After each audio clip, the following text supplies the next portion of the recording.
I'm sure he probably does know, but I still want you to go upstairs and tell Mr. Beckett that this Tom Stoppard fellow seems to have ripped off Waiting for Godot.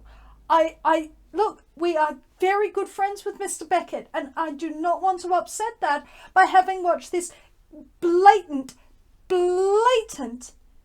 plagiarism. Just go.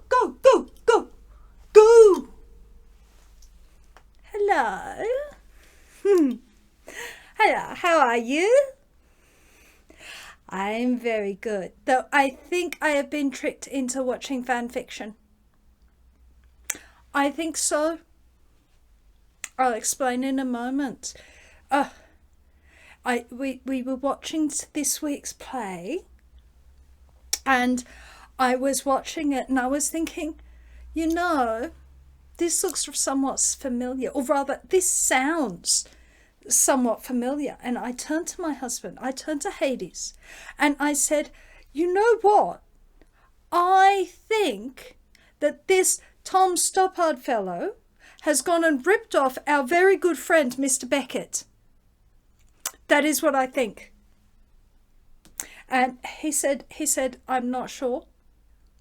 And I said, I'm going to check with Mr. Beckett. This is what we're just doing. Because if he would like us to go and extract something from this Tom Stoppard fellow, then we will. I will send a demon up to just get him. I will. We have been hearing all about the oppression of the Irish from a Mr. Swift, who said that they threatened to eat their babies. So, you know, we can't have this happening. I will not stand for it. I will not stand for the eating of babies, and I will not stand for the ripping off of my good personal friend, Mr. Beckett. Anyway, before we get to that, remember, there is our shop, yada, yada, yada, blah, blah, blah, blah, blah, stuff.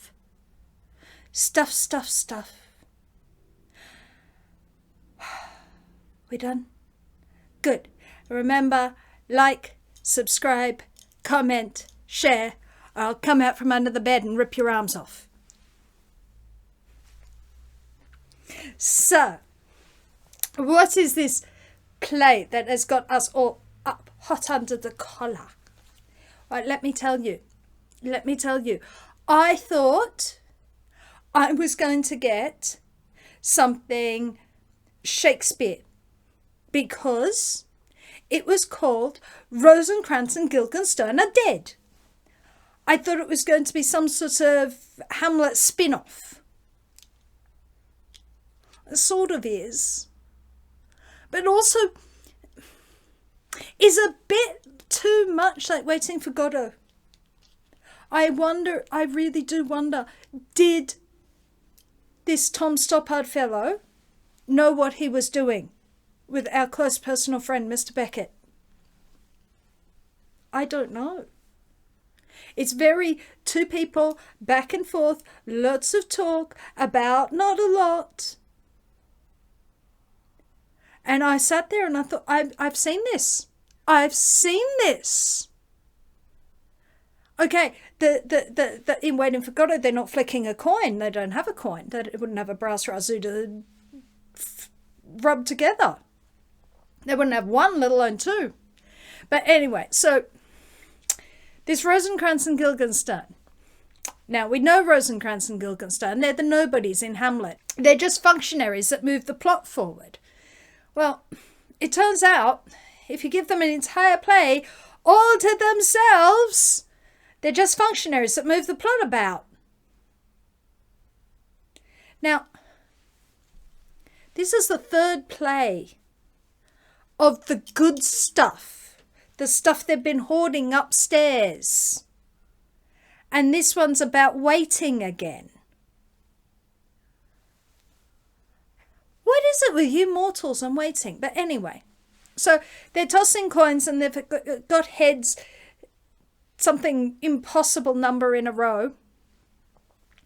And this is making Rosencrantz a bit embarrassed about taking all of Guildenstern's money, and it's making Guildenstern a little bit concerned about the nature of reality. And then the players show up, because in the text, these are the players we passed on the road. These are the players we passed on the road.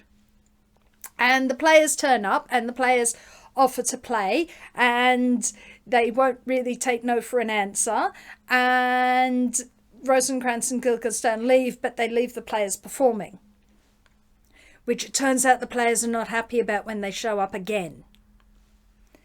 Nobody likes to be left a fool without an audience. A fool without an audience is just a fool. We all know that. You have to give them an audience. Without an audience, what are they? Nothing. But they come to the court, and they meet the king and the queen, and they mix their names up, as they do in the play, and they tell them to go spy on Hamlet, as they do in the play. And again, they're left, how are we going to do this? And you really get a sense that they don't really know Hamlet. They're like, it's like the king and the queen just sort of opened up the Hamlet's yearbook and said, that person and that person, yeah, we'll get them. They were in the same year as Hamlet. Because, you know, we all know he's best buds with Horatio.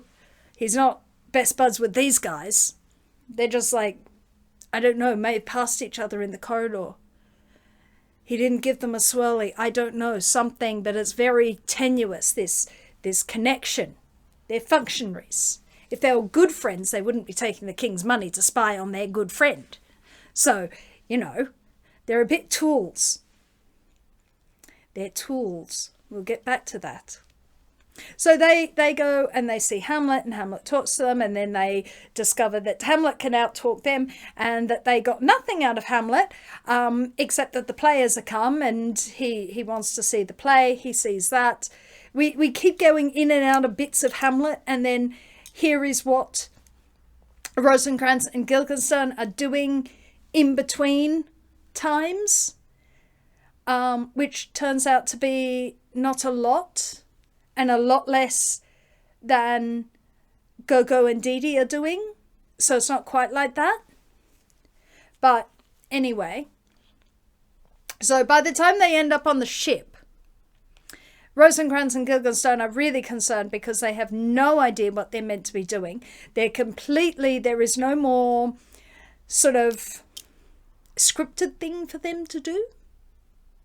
They've been very concerned about everything because all they have been doing is waiting for instructions, and all they have is a letter, and they're really hoping this letter has instructions, except that then the letter says kill Hamlet, and how does this work? And maybe we'll get instructions from the English king once we go back, and then they go to sleep, and then Hamlet switches the letters, obviously, and then the pirates attack, and then they're stuck with the letter that says kill Rosencrantz and Guildenstern. Also, the players are there, because the players have gone, well, that performance went tits up. We better get out of here. I don't think we're going to get paid.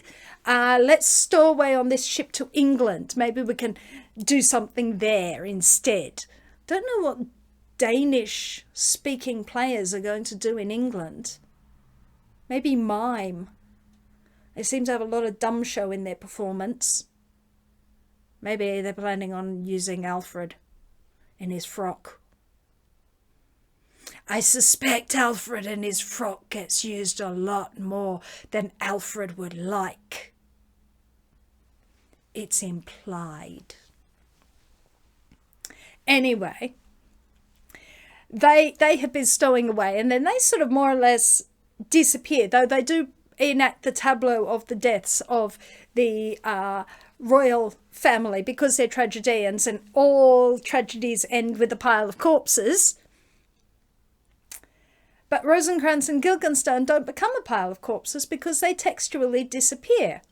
Rosencrantz and Guildenstern are dead, says the English ambassador. But we don't need to see it. They vanish.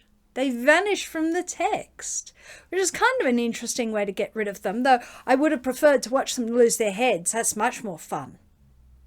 Much more violent. But anyway, so I watched this, and aside from the fact that the Milwaukee family players couldn't act their way out of a paper bag, and I don't think the lessons that Mr Beckett gave them were any help with this one. Little bit, but not a lot, because this one wasn't a play of pauses. It really wasn't a play of pauses. It was a play of back and forth and back and forth. You know what it is a play of? Power. I know power when I see power. They are the only ones without power in the play. In both Hamlet and in their own play. They are starring characters with no power. To be a central character in your own narrative and have no power is quite a unique position to be in. That is not like Beckett.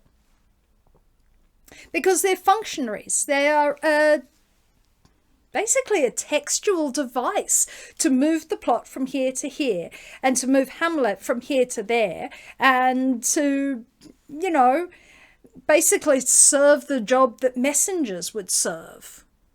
But they have names and they're glued together and nobody can remember who's who because they're so interchangeable and bland that Rosencrantz could be Guildenstern and Guildenstern could be Rosencrantz. Very easy to forget them. They are forgettable characters because they are idle. Most of the time, they only receive instruction. They only know what they know if they've received it from another person. They are tools. Hamlet, the king, Polonius, Ophelia, the players, they all know what their role is. When they are not on stage, the players are rehearsing, the players are moving through the city, the players are doing different things. When the king or queen is not on the stage, when Hamlet is not on the stage, they're doing their own thing. They know who they are. They have individuality. When Rosencrantz and Guildenstern are not being used by one of the other characters, they're have about as much character as a wrench left on the floor. And just sit there idle. They have no purpose. They have no use. They weren't put away. They're utterly powerless and have no self-determination. You know what they remind me of? They remind me of people who follow fads. People who have to tell me what the next big thing is. All those people who got rid of all their stuff because we're all going to be minimalists now. How's that working out for you? And then all those people who buy back all their stuff because we're not doing minimalism anymore. All those people who watch a television show or something and then that they don't necessarily really like, but everybody's watching it and they don't want to miss out, whether they like it or not. That's a bit what Rosencrantz and Guildenstern are like. I don't think this is going to be very long on this because there's not all that much to it. Like I said, I did get a lot of shades of Beckett. And I really felt, and I think that this was a problem, I really felt that this was, in spite of it talking about theatre and power, I did feel that a lot of the back and forth was really Waiting for Godot fanfic. I did feel there was a real element of seeing Waiting for Godot and thinking, oh, I'd like to do that, but, you know, not being Mr Beckett. I did think that there was quite a bit of that. So, it wasn't really, that not a lot happens. Nothing happens in an entertaining way that makes you think about things, but nothing happens in a kind of waiting around thing. Like, this is the third play about waiting around. What is it with you mortals and waiting around? Why do you do that? Why torment yourselves like that? It's unfathomable. Who does that? But anyway, I am not terribly pleased with this crop of waiting plays. I'm not, and I'm really not terribly pleased with this warmed over Beckett. It's not a huge amount to say about warmed over Beckett.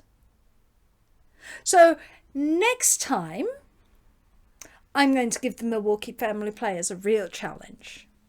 This wasn't enough of a challenge for them, really. Not really. I'm going to give them one of my favourite plays. We are going to be doing Oedipus Rex. Now, all I have to do is explain the difference between a Greek chorus and a chorus line to the Milwaukee Family Players. So anyway, next time I see you, we will be bringing Oedipus the King. Bye-bye. If you would like to support this channel, come across to the Black Cockie Press website, www.blackcockiepress.com.au, where you will find books and other writing services to help with your writing.